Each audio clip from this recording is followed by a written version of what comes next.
Kayo po ba mga bossing ko ay masipag na tao? At kayo po mga bossing ko ay napapansin ninyo na parang baliwala ang inyong kasipagan? Asya, ako po may tuturo sa inyo mga bossing. Subukan nyo na po ito mga bossing ko sa dahon ng laurel. At ito po ay meron pong maraming barya. Ito po ay gawin nyo po kahit anong araw na maibigan ninyo basta't makakapaglaan ka ng ilang minuto sa paggawa po nito mga bossing. Proven po ito mga bossing basta't may 100% kang paniniwala. Ito po ay makakatulong upang sa ganoon kayo po mga bossing ko ay makatawag ng swerte at makapagtaboy ng mga kamalasan. Ngayon po mga bossing, ibulong sa loob ng botelya ang lahat ng nais. Halimbawa po, ako ay magkakaroon ng bahay na malaki at ito ay ang bahay na ito ay mapupuno ng mga pinapangarap kong kasangkapan, kagaya ng malaking TV, tudor na rep, at ganoon din po ang mga mamahaling sopa, at lahat ng mga nais ko na matagal ko nang pinapangarap ay mailalaman ko sa bahay na ito. At sa aming garahe, magkakaroon ako ng magagarang sasakyan.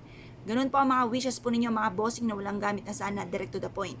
At pagkatapos mga bossing, sabihin niyo po dito, sa pamamagitan ng pampaswerteng ito, ay makakamit ko ang aking halimbawa, negosyo na matagal ko nang pinapangarap na ang negosyong ito ay dito na ako yayaman.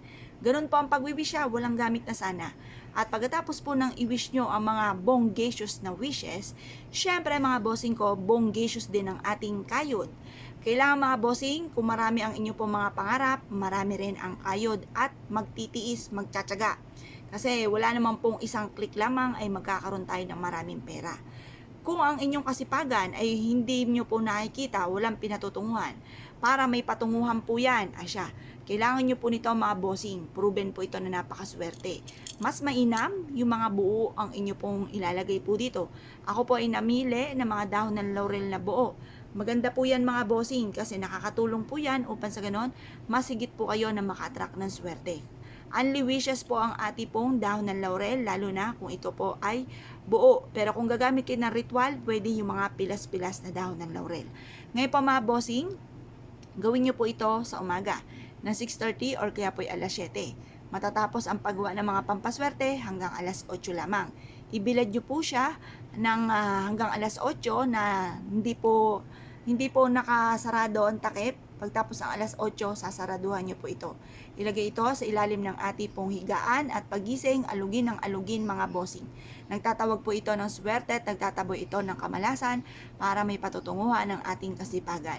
Kung kayo po'y naniniwala at nais po itong gawin mga bossing, asya mga bossing, good luck po sa inyo po lahat. At syempre mga bossing, bago ko makalimutan, kailangan i-mindset nyo na kayo magiging matagumpay. Lahat ng mga pangarap ay matutupad at smooth nyo po makakamtan ang mga pangarap po ninyo.